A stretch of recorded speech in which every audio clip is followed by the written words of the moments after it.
Hey, welcome back. So today, we're going to dive into a belief that's, well, it's a bit of a paradox. It's ancient, super significant to millions of people, but in some ways, it's also surprisingly modern. We're talking about the Assumption of the Virgin Mary. And yeah, that right there is the central puzzle we're going to unpack today. I mean, how can a belief that people have held for like millennia, we're talking earliest centuries of Christianity, only become official, infallible church dogma in 1950? That seems like a huge contradiction, right? But the answer, well, it tells this really fascinating story about the difference between something people have always believed and something that's formally written down as doctrine. All right, so let's get right into it. Before we even touch the history or the big debates, we've got to be crystal clear on what we're even talking about. What is the Assumption? Okay, so here's the absolute heart of it.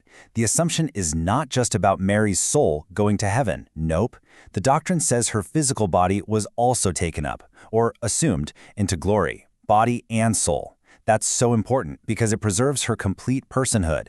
It's seen as this totally unique privilege, a way she gets to share in her son's resurrection in a very special way. Now, this is a really important point that trips a lot of people up, the difference between the Assumption and the Ascension. Think of it like this.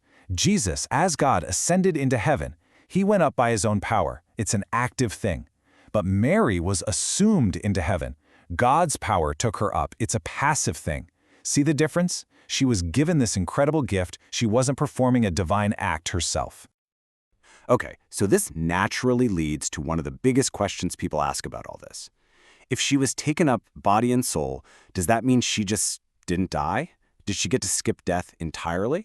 Well, the official dogma from 1950 is actually, and this is intentional, a little vague on this point.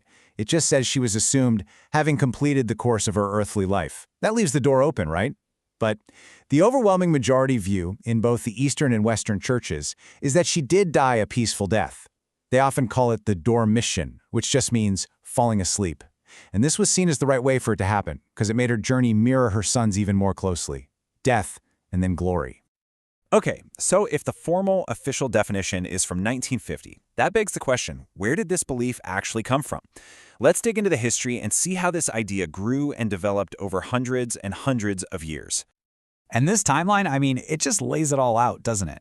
This was not some 20th century idea. We're talking the earliest whispers of it showing up in popular stories, these Transitus Maria, way back in the 2nd and 3rd centuries. Fast forward to the 5th century and boom, it's being celebrated as an official feast day. By the 8th century, it's a big deal all across the Western Church. So that 1950 definition, it wasn't inventing anything new. It was putting a formal stamp on a belief that had been around for well over 1,500 years. And it wasn't just in popular piety either. We've got powerful words from the early church fathers. Just listen to this from St. Gregory of Tours, writing way back around the year 590.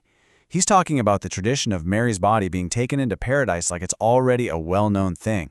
This just goes to show you, this wasn't some fringe idea. It was already deeply embedded in the church's memory. Okay, let's address the elephant in the room. What about the Bible? For a lot of people, this is the bottom line.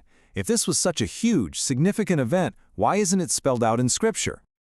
And look, here's the straight answer. The Assumption is not explicitly in the Bible. You can't flip to a chapter and verse that describes it. And for many Protestant traditions, which follow the principle of sola scriptura, or Scripture alone, that's a big problem. But for Catholicism, authority flows from two streams, Scripture and what's called apostolic tradition.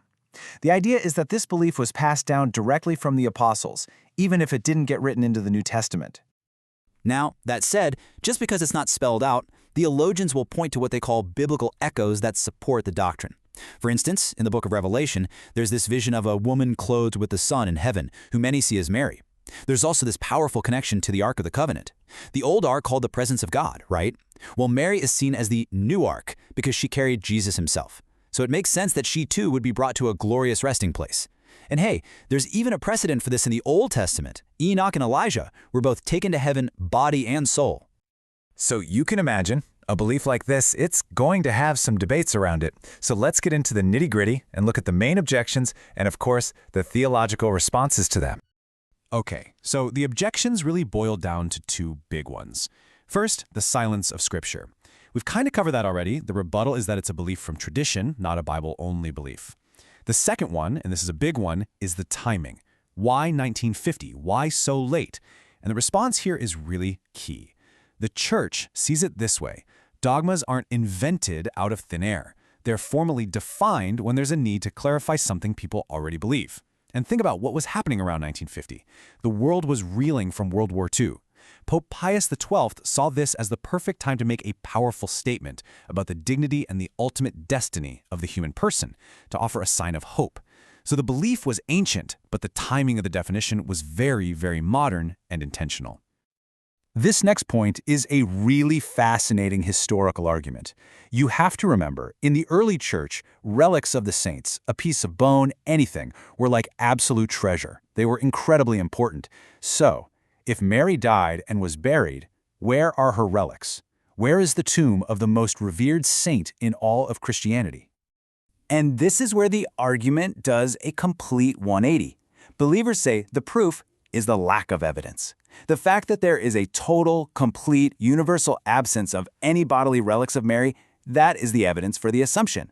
Think about it. In a culture obsessed with relics, the fact that no city, no shrine, absolutely nobody in history ever claimed to have the body of Mary is seen as the most powerful proof that her body just isn't here on earth.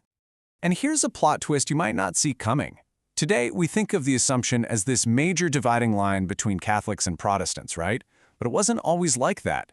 Get this. Some of the early Protestant Reformers, guys like Heinrich Bullinger and even Martin Luther himself, actually spoke pretty positively about the belief.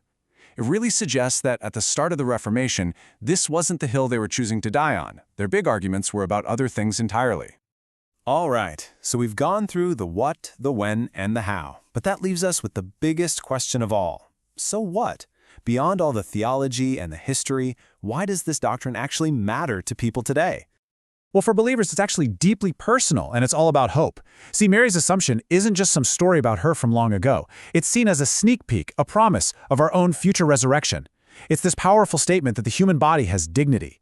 It holds Mary up as the ultimate model of what salvation looks like, fulfilled in body and soul. And finally, it means she's not just a historical figure, she's a living intercessor in heaven right now. And that's really the heart of it, isn't it? This final question gets right to why this belief has endured. It's not just a dusty old theological point. It's a promise. The idea is that the end of Mary's earthly story, her being taken up, body and soul, into glory, is actually the promised beginning for everyone else. It's a doctrine about one person that for millions of faithful becomes this incredible message of hope for all of us.